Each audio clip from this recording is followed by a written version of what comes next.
नमस्ते प्रिय बच्चों, आज फिर आपके सामने हाजिर हूं मैं। पिछली कक्षा में हमने पढ़ा था क्रिया की परिभाषा, क्रिया के भेदों के बारे में हमने जाना। कर्म के आधार पर हमने क्रिया के भेद किए थे और आज हम करेंगे संरचना के आधार पर क्रिया के भेद। तो चलिए अब हम पढ़ते हैं। आपने पहले भी देखा था, चार्ट में भी पहले बताया गया था कि संरचना के आधार पर क्रिया के हमारे 6 भेद हैं। संरचना के आधार पर क्रिया के 6 भेद हैं, जिनमें पहला भेद है हमारा सामान्य क्रिया। परिभाषा देखेंगे सामान्य क्रिया की। एक ही क्रिया पद का प्रयोग किया जाता है, यानी पूरे वाक्य में केवल एक ही क्रिया शब्द होता है, एक ही क्रिया पद होता है, उसके अलावा कहीं पर दूसरी क्रिया को शामिल नहीं किया जाता। उदाहरण देखेंगे, रमा सेब लाई। लाई लाना क्रिया है, केवल एक ही उदाहरण है, एक ही शब्द दिया गया है।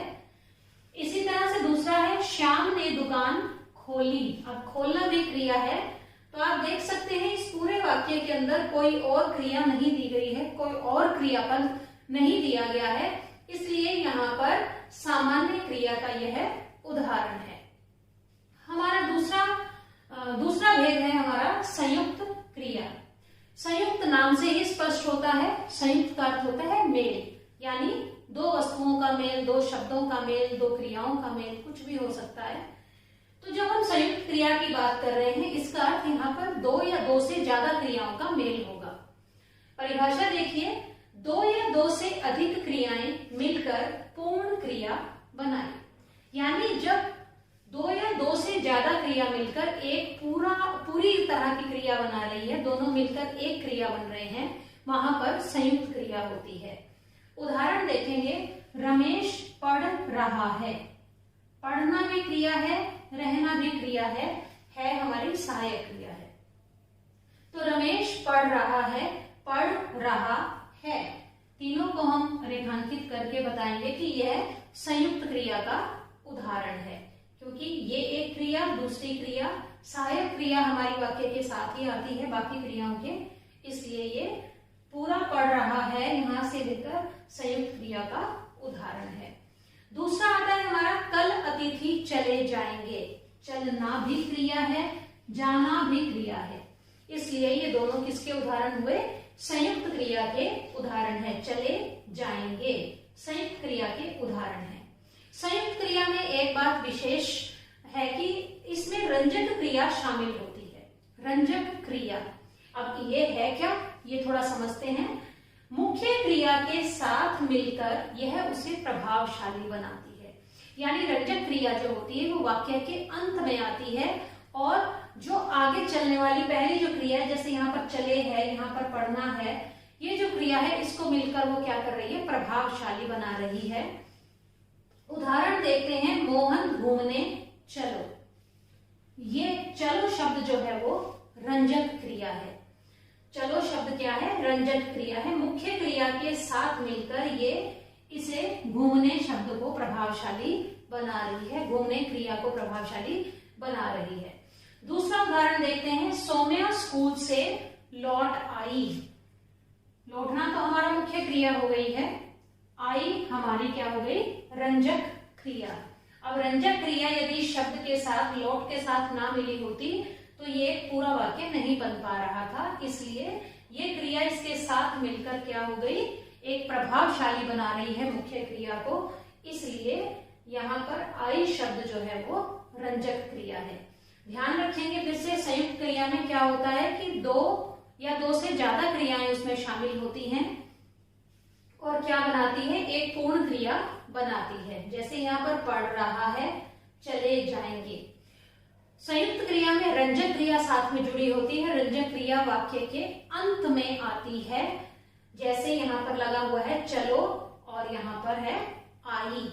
ये दोनों मिलकर इनका काम क्या होता है कि जो मुख्य क्रिया है उसको प्रभावशाली बनाने का काम करती है। हमारा तीसरा भेद है पूर्वकालिक क्रिया।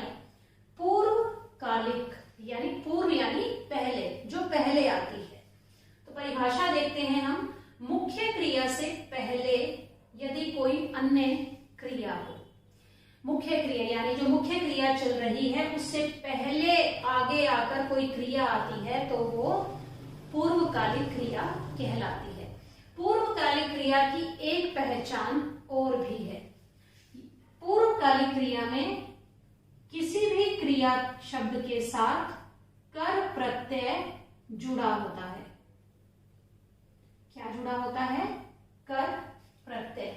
कर प्रत्यय जुड़ा होता है, जैसे खाकर, पीकर, सोकर, चलकर, ये जो शब्द हैं हमारे, ये जो क्रियापद हैं, इनके साथ कर प्रत्यय मिलकर जब मिलकर चला है तब ये क्या कहला रही है? पूर्वकालिक क्रिया कहला रही है। उदाहरण देखते हैं, मैं खाकर आया था। अब ये आना जो क्रिया है ये मुख्य क्रिया है। अब इससे पहले, ये आना मुख्य क्रिया है, इससे पहले वाली क्रिया कौन सी हुई? खाकर। अब देखिए, खा में कर प्रत्यय लगा हुआ है। खा क्रिया में क्या लगा हुआ है? कर प्रत्यय यहाँ पर लगा हुआ है, तो क्या बन गया? खाकर। इस कर प्रत्यय को देखकर भी हम बता सकते हैं, जैसे मैंने अभी देखकर शब्द कहा है, तो यानी पूर्वकालिक क्रिया का उदाहरण है। तो इस कर प्रत्यय को देखकर भी हम बता सकते हैं कि यहाँ पर पूर्वकालिक क्रिया है। दूसरा उदाहरण देखते हैं, अनु ने देखकर निबंध लिखा। लिखने की क्रिया हो रही है, मुख्य क्रिया क्या है? लिखने की क्रिया हो रही है, लेकिन कैसे? उससे पहले भी एक क्रिया हुई है, वो क्या किया? उसने देखा है कहीं से, तो देखकर यहाँ पर भी कर प्रत्यय आ रहा है, तो ये किसका उदाहरण हुआ? पूर्वकालिक क्रिया का उदाहरण हुआ। फिर से एक दृष्टि डालते हैं सारे पर हम, कि जो हमने 3 भेद अभी पढ़े हैं इनमें क्या कुछ विशेष बातें हैं, क्या इनकी सामान्य पहचान है। सामान्य क्रिया में क्या होगा? एक ही क्रियापद होगा, कोई दूसरा अन्य कोई भी क्रियापद नहीं होगा। जैसे लाई, खाई, खोली, इस तरह के शब्द आपको मिल जाएंगे। दूसरा आता है संयुक्त क्रिया। संयुक्त यानी 2। संयुक्त क्रिया में क्या होगा कि 2 या 2 से ज्यादा आपको क्रियाएं मिलेंगी जो मिलकर एक पूरा वाक्य बनाएंगी, पूरी क्रिया बनाएंगी। जैसे पढ़ रहा है, चले जाएंगे।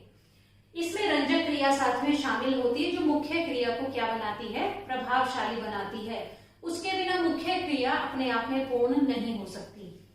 तीसरा आता है पूर्वकालिक क्रिया। पूर्वकालिक क्रिया में क्या होता है कि मुख्य क्रिया से पहले यदि कोई भी क्रिया आ जाए, कोई अन्य क्रिया आ जाए, तो वो पूर्वकालिक क्रिया कहलाती है। सामान्य से इसकी पहचान है कि क्रिया शब्दों के साथ कर प्रत्यय जुड़ा हुआ होगा। जैसे यहाँ पर है खाकर, देखकर, पीकर, सोकर, चलकर, ये जो शब्द होते हैं ये सब क्या हैं?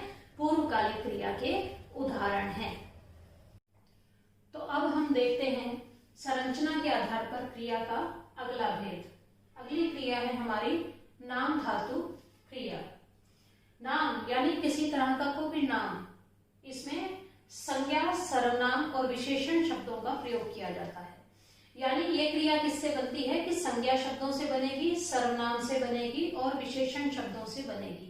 इसके साथ साथ इसमें अनुकरणवाची शब्दों से भी क्रिया जो है वो बनाई जाती है। अनुकरणवाची जो एक ही शब्द दोहराया जाता है।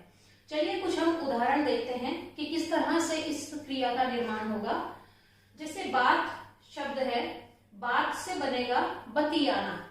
जैसे 2 स्त्रियां बतिया रही हैं, 2 स्त्रियां बतिया रही हैं। अब बात आती है अपना। अपना से क्या बनेगा? अपनाना। गरम, गरम से गरमाना। खट खट, खट खटाना। तो ये तो दोनों, ये जो आना प्रत्यय इसमें लग रहा है, यानी संज्ञा, सर्वनाम, विशेषण और अनुकरणवाची, ये अनुकरणवाची शब्द हैं, दोनों एक जैसे शब्द। अनुकरणवाची शब्दों के पीछे यदि हम आना प्रत्यय लगा देते हैं तब हमारी नाम धातु क्रिया का निर्माण होगा, तब हमारी नाम धातु क्रिया बनेगी। अब अगला उदाहरण हम देखते हैं, हमें अच्छी आदतों को अपनाना चाहिए। अब आपके सामने यदि कोई इस तरह से वाक्य दिया गया है तो आपको पहचानना है कि कौन सी क्रिया का भेद है। अब देखिए यहाँ पर अपनाना शब्द आ रहा है, आना प्रत्यय लगा हुआ है इसमें, तो ये क्या बन जाए, कौन सी क्रिया हो जाएगी? आपकी नाम धातु क्रिया का उदाहरण है। दूसरा उदाहरण है हमारा, सीता पाठ दोहराने लगी। दोहराने लगी। अब यहाँ पर यदि मैं इस प्रत्यय के अनुसार आना लिख देती हूँ, दोहराना लगी, तो वाक्य की दृष्टि से गलत है, इसलिए हमें यहाँ पर दोहराने शब्द का प्रयोग करना है। तो सीता पाठ दोहराने लगी, इससे यह पता लगता है कि ये नाम धातु क्रिया का उदाहरण है। नाम धातु क्रिया में संज्ञा, सर्वनाम, विशेषण और अनुकरणवाची शब्दों में जब हम आना प्रत्यय को जोड़ देंगे तब नाम धातु क्रिया का निर्माण होता है। चलिए अगला उदाहरण, अगली क्रिया हम देखते हैं प्रेरणार्थक क्रिया। प्रेरणार्थक, प्रेरणा, जब हम किसी को काम करने के लिए प्रेरित कर रहे हैं। प्रेरणा का क्या अर्थ होता है? जब हम किसी को काम करने के लिए तत्पर कर रहे हैं कि आप इस काम को करिए, वो प्रेरणा में शामिल है। तो यहाँ की इसकी परिभाषा क्या है कि जब कर्ता स्वयं कार्य न करके किसी और को काम करने के लिए प्रेरित करे, यानी यहाँ पर जो काम करने वाला है, कर्ता खुद काम को नहीं करेगा लेकिन वो किसी दूसरे को काम करने के लिए प्रेरित करेगा, उसके स्थान पर कोई दूसरा काम करेगा। प्रेरणार्थक क्रिया के दो भेद होते हैं, दो भाग होते हैं इसके, प्रथम प्रेरणार्थक क्रिया और द्वितीय प्रेरणार्थक क्रिया। अब आप जानेंगे कि इन दोनों में अंतर क्या है। इन दोनों में अंतर है कि जो प्रथम प्रेरणार्थक क्रिया है, यहाँ जब क्रिया हो रही है तो कर्ता खुद अपने सामने बैठकर उस काम को कर रहा है, यानी वो खुद ही कर रहा है काम को, अपने सामने बैठकर उसके कोई काम हो रहा है और वो खुद उस काम को करने में शामिल है, वो प्रथम प्रेरणार्थक क्रिया का उदाहरण होगा। जब हम इसको समझेंगे तब हमें प्रेरणार्थक क्रिया के दोनों भेद भी समझ में आ जाएंगे। द्वितीय प्रेरणार्थक में क्या है कि यहाँ पर कर्ता काम खुद ना करके, वो काम खुद नहीं कर रहा है लेकिन किसी दूसरे से करवा रहा है। जब कोई व्यक्ति खुद काम ना करके किसी दूसरे से करवाए तो वो द्वितीय प्रेरणार्थक क्रिया का उदाहरण होगा। अब उदाहरण लेते हैं हम, जिससे ये दोनों ही बातें स्पष्ट हो जाएंगी। पहला उदाहरण है, दादी जी मोना को पाठ पढ़ाती हैं। अब कर्ता कौन है? दादी जी हैं। अब कौन पढ़ा रहा है? दादी जी ही तो पढ़ा रही हैं, इसलिए वो इस काम को करने में खुद शामिल हैं। यहाँ पर वो खुद शामिल है, दादी जी मोना को पढ़ाती हैं। अब पढ़ाती हैं यानी कि वो पढ़ा रही हैं, खुद उस काम में शामिल होकर उस बच्चे को वो पढ़ा रही हैं। तो ये प्रथम प्रेरणार्थक क्रिया का उदाहरण है। ये प्रथम प्रेरणार्थक क्रिया का उदाहरण है जहां वो काम खुद कर रही है, क्योंकि पढ़ा रही है, खुद पढ़ा रही है। दूसरा उदाहरण है, अध्यापक बच्चों से पाठ पढ़वाता है। पढ़वाता है, बच्चा, अध्यापक जो है वो यहाँ पर पढ़ा नहीं रहा है, खुद नहीं पढ़ा रहा है, किससे पढ़वा रहा है? बच्चों से। अब वो बच्चों से पाठ पढ़वाता है, यानी ये काम को खुद ना करके किसी और से करवा रहा है, इसलिए यहाँ पर क्या हुआ? द्वितीय प्रेरणार्थक का उदाहरण है। ये द्वितीय प्रेरणार्थक का उदाहरण है। अब इन दोनों में एक बात और है जिसे हम कीवर्ड कह देते हैं समझने के लिए, तो उसके ऊपर थोड़ा सा ध्यान दें। जब कोई भी व्यक्ति, यदि हम प्रथम प्रेरणार्थक की बात कर रहे हैं, जब कोई व्यक्ति खुद काम कर रहा है किसी काम में, तो वो यहाँ पर आ रहा है, पढ़ा, आ रहा है बीच में। जब वो दूसरों से काम करवा रहा है तब वहां पर वाह, यानी किसी और से वो काम ले रहा है तो वहां पर वाह आ रहा है। यदि आता है तो प्रथम प्रेरणार्थक का उदाहरण है, यदि वाह आ रहा है तो द्वितीय प्रेरणार्थक का उदाहरण है। ये एक साधारण सा हमारा कीवर्ड हो सकता है कि हम इसे समझ लें सरलता से। एक और उदाहरण देखते हैं जिसमें क्रिया का मूल रूप हम ले रहे हैं, प्रथम प्रेरणार्थक क्रिया ले रहे हैं और द्वितीय प्रेरणार्थक क्रिया भी ले रहे हैं कि उनमें क्या अंतर होता है। मूल क्रिया क्या है? हंसना। हंसना सही शब्द है, एक मूल क्रिया है। इसकी यदि हमें प्रथम प्रेरणार्थक क्रिया बनानी है तो हम इसमें आ की मात्रा को जोड़ देंगे, हंसाना। ये प्रथम प्रेरणार्थक क्रिया हो गई है। जब हम इसका द्वितीय प्रेरणार्थक क्रिया बना रहे हैं तब इसमें हम वा जोड़ देंगे, हंसवाना। यानी जब वो हंसा रहा है तब तो इस क्रिया में वो खुद शामिल है, कर्ता खुद शामिल है। जब वो हंसवा रहा है तो क्रिया किसी और के माध्यम से पूरी हो रही है। अगली क्रिया है सुनना। ये मूल क्रिया है, सुनना। जब हम इसकी प्रथम बनाएंगे तो आ की मात्रा लगा देंगे, सुनाना प्रथम क्रिया हो गई, प्रथम प्रेरणार्थक हो गई। द्वितीय प्रेरणार्थक बनानी होगी तो वाना जुड़ जाएगा, सुनवाना। ये देखिए यहाँ पर आ की मात्रा, यहाँ पर व साथ में जुड़ गया है आपकी मात्रा के, तो ये द्वितीय प्रेरणार्थक का उदाहरण है। इन दोनों के इन कीवर्ड से भी हमें सरलता से पता लग सकता है कि हम किस क्रिया की बात कर रहे हैं, कि वो प्रथम प्रेरणार्थक है या द्वितीय प्रेरणार्थक है। फिर से समझ लीजिए, नाम धातु क्रिया में क्या शामिल है? संज्ञा, सर्वनाम और विशेषण शब्द, जिसमें आना प्रत्यय जोड़कर हम क्या बनाएंगे? एक नया शब्द बनाएंगे, वो नाम धातु क्रिया में शामिल होगा। जैसे बात से बतियाना हो गया है, अपना, अपनाना, गरम, गरमाना, आना प्रत्यय जुड़ गया है। इसी तरह से जब हम प्रेरणार्थक क्रिया की बात करते हैं तो प्रेरणार्थक क्रिया में कर्ता जो है वो खुद काम ना करके किसी और से काम करवा रहा है, किसी और को प्रेरित कर रहा है। इसके दो भेद होते हैं, प्रथम प्रेरणार्थक और द्वितीय प्रेरणार्थक। प्रथम प्रेरणार्थक में कर्ता काम करने में खुद शामिल होता है, जैसे यहाँ पर पढ़ाना है तो वो खुद पढ़ा रहा है। जबकि यदि हम द्वितीय प्रेरणार्थक की बात करते हैं तो कर्ता स्वयं काम ना करके किसी और के माध्यम से वो करवा रहा है। इसलिए जब हम प्रथम प्रेरणार्थक की बात करते हैं तो उसमें आ शामिल होता है, जब हम द्वितीय प्रेरणार्थक की बात करते हैं तो वा शामिल होता है। इससे भी हम सरलता से पहचान सकते हैं कि कौन सी क्रिया का भेद चल रहा है। अंतिम हमारी क्रिया आती है कृदंत क्रिया। अब उसके बारे में हम पढ़ेंगे। हम आखिरी क्रिया को देखते हैं। संरचना के आधार पर हमारी जो अंतिम क्रिया का भेद है वो है कृदंत क्रिया। कृदंत क्रिया परिभाषा देखिए, क्रिया शब्दों के अंत में प्रत्यय लगाकर जो क्रिया बनती है उसे कृदंत क्रिया कहते हैं। क्रिया शब्दों के अंत में क्या लगेगा? प्रत्यय लगेगा। अंत में प्रत्यय लगाकर जो शब्द क्रिया बनेगी उसे कृदंत क्रिया कहा जाएगा। ये तीन तरह की होती है। पहला है वर्तमानकालिक कृदंत क्रिया, दूसरा भूतकालिक कृदंत क्रिया और तीसरा है पूर्वकालिक कृदंत क्रिया। वर्तमान कालिक की यदि हम बात करते हैं तो आपको पता है कि वर्तमान काल की यदि पहचान होती है तो वो है ता है, ती है, ते है। ये वर्तमान काल की पहचान है। अर्थात जब हम वर्तमान कालिक की बात करेंगे तो वहां पर ता प्रत्यय जुड़ेगा। यदि हम इसकी बात करते हैं पढ़ जमा ता, क्या बन जाएगा? पढ़ता। दौड़ ता, क्या बन गया? दौड़ता। ये वर्तमान कालिक क्रिया है जिसमें हम वर्तमान काल के अनुसार ता है जोड़ते हैं, तो ये ता जुड़ गया है हमारा। भूतकालिक में भूतकाल की पहचान होती है साधारण भूतकाल की, उसमें आ प्रत्यय जुड़ जाता है। यहां पर भी हम आ प्रत्यय जोड़ रहे हैं। चल जमा आ, चला।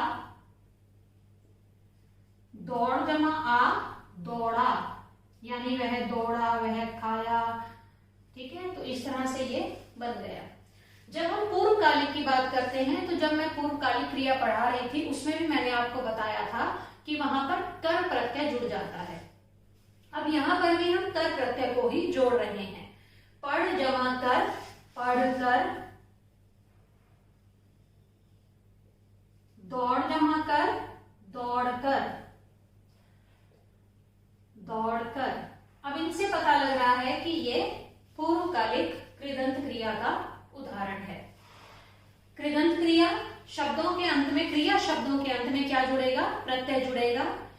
तीन तरह की होती है कृदंत क्रिया।